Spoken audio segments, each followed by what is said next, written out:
Yo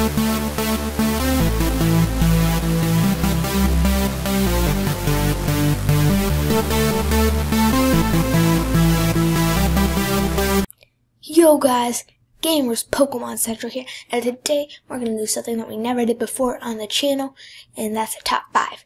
And today we are going to do top 5 features that are missed or done wrong in Pokemon Sun and Moon. Now remember, this is completely my opinion. If you have any suggestions or any things that I missed, comment them down below. I might add them, or like in annotations and stuff. But yeah guys, let's get into it. So, as number 5, I put in the map. Now, I guess it's sort of a good idea for the map, but let me explain. And just before this, I know Pokemon are basically south of Hawaii, so it's pretty hard to make like a map that I'm going to describe in a minute. But still, it's sort of, how do I say this, not the easiest map. And how do I say this? I was looking for Sneasels because I was going to shiny hunt with them. You know, Sneasels are actually pretty good. Other than Smeargles, they're pretty one of the good Pokemon to do it. And yeah, I was looking for one. And then I went into the Pokedex because I already caught a Sneasel. And I looked where it was, and I'm like, oh, look, it's in this area over here where my mouse is. Sorry. And I was like, okay, let's go there. I thought it was near the Elite Four. Luckily, I didn't enter the Elite Four because I knew what the Elite Four actually were and where they were and how the sort of building looked like. So then I went down and like, oh yeah, you know, I ran in the grass because I thought the Sneasel were there. But then there's Absol, Snorunt, I forgot the other Pokemon. But it's pretty annoying. And then I'm like, okay, probably in the cave. I finally found one. And that is not only the road on Pokedex that Pokemon made a mistake with, but also the map. Especially if you're looking for shopping, move tutors, something like that. It is pretty hard to locate them on the map. I mean, I guess they're big, but I'm not sure if you guys remember Pokemon Alpha Sapphire and Mega Ruby X and Y map. It was sort of like cubic. I'm not sure how to exactly say it, but it was sort of flat out and easy to click and stuff like that. Not really much landscape, and I know that's something that they improved in this game, but still they could have made it a bit easier to track down stuff. And yeah. Now for number 4, we have duration of the cutscenes, and oh boy, here it goes. The duration of the cutscenes. Let me put a couple cutscenes that are insanely huge and shouldn't be.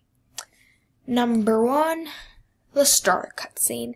And I know it was a pretty long cutscene in X and Y as well, but this cutscene is just a lot longer, and the entire first cutscenes in general, those were huge. Those like 4, 5, 3 minutes. They're just so long. Nobody has time to look through them unless you're like playing for, I don't know, 8 hours a day. Nobody really has time for them. Especially if you're shiny hunting the starters, which I know lots of people were trying to do at the beginning, but then they realized, oh man, the cutscene's so long, I should probably do this using the pseudo method. And yeah. So that's one reason why. Now, I'm not sure if you guys remember, well, you should remember, but when you catch Solgaleo or Lunala, and that is pretty long as well, not too long. Tapu Koko, I think it's the longest legendary cutscene. But yeah, it's pretty long, like a minute, 2, maybe, not sure how long. But it's sort of like, how do I say this? Too long to be a cutscene for when you catch a Pokemon. Now I get they also had pretty long cutscenes in Mega Ruby and Alpha Sapphire when you catch legendary Pokemon, as well as X and Y. But at least those has something to do with like the storyline and stuff, and not when you're just hanging out with your friends and chilling. You're like, oh yeah, you know what? I think the Cosmog up there is going to send us down a Solgaleo or a Lunala, so come on, let's play the flute. No, it was sort of like more storyline based, and I get the storyline was pretty amazing in this game, but they could have done something with the cutscenes. Another example is when Lusamine, here's is just a spoiler, you might want to skip, but Lusamine sort of mutates and collides with Nihilego. I think that's how you pronounce its name, I'm not sure. And then they're one big sort of person. and they attack, and that's a really long cutscene, especially in front of a battle, and that's what I don't really get. And yeah, I'm sorry, this has been a long time me blabbing on about cutscenes, but yeah, let's skip to number 3. Number 3 is the duration of the health bar draining. And oh my god, what have they done again? So I'm not sure if you guys remember, well you should, but in Pokemon Omega Ruby, Alpha Sapphire, X, Y, in any game before Pokemon Sun and Moon, the health bar drained a lot faster. And in Pokemon Sun and Moon, especially the demo, I just started playing the demo after it got released, and I was like, oh yeah, you know, let me get into this battle. So I'm battling Team Skull and some other Pokemon. I'm realizing, oh my god, this health bar is draining so slowly. I don't have time for this. And this doesn't go well with the new Battle Royale format.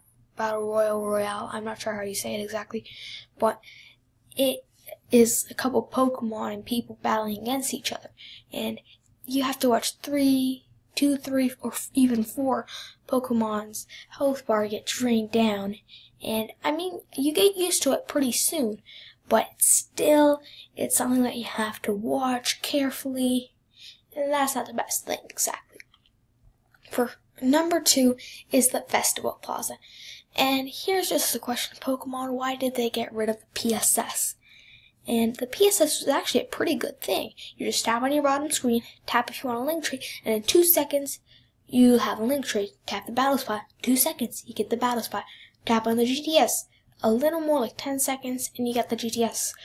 But in Festival Plaza, you click X, click Festival Plaza, talk to Sophocles when you start off. Go through this, talk to these people. Start it up, you got the Festival Plaza. Click Trade, click GTS, click Yes, click Yes. Click yes, done. And I know I'm sort of over-exaggerating, but that's still really what you have to do. And I don't get why they got rid of the PSS. I mean, they could have just put the Rotom Dex as letter B, and the Festival Plaza as letter B. You just press the B, and then you get it popped up on your bottom screen, and you could have just tapped options. You could have tapped like the tie-dye shop, or the gift area, or like the GTS and stuff, and bam, you just got it right there. But no, they had to decide to do the Festival Plaza, and I know it's sort of like a parade sort of thing, but still the PSS would have been better. And for number 1 is the most controversial topic is the rival. Now, in this game, you can't tell who your rival is. Is it Hau? Is it Kukui? Definitely not Lily. Don't know why I put a picture of her. But it's pretty hard to tell, and that's what's weird about this game. Usually in the older games, you would actually be able to tell who's your main rival. Like in X and Y, it was the dude. It's either Shauna or Shauna or Calum. Yeah. Shauna or Calum, and in Black and White, I forgot the guy's name, and yeah, you can tell who your rival was in Omega Ruby, Alpha Sapphire, and Alpha Sapphire, and Ruby and Sapphire, sorry, I don't know what I'm saying, but it's clearly Wally, and you can easily tell that. And in X and Y, they started the trend of having more than one rival, and that I get, but not being able to tell who's your rival, that I don't get really. It's kind of hard to tell, and that's the bad part. You have to battle the rival. I remember when I beat some of my first rivals, I was like, oh yeah, I beat this guy, I'm so awesome. But now it's sort of like, I'm not sure if this guy's really my rival. I don't really care. And that's really missing the point of Pokemon. So yeah, guys, that makes the number 1 spot for top 5 things Pokemon missed or done wrong in Pokemon Sun and Moon. Yeah, guys, hope you enjoyed, and see you all next time. Don't forget to like, subscribe if you're new around here for weekly or so Pokemon content, Pokemon Nintendo related. And yeah, guys, Gamer Central out.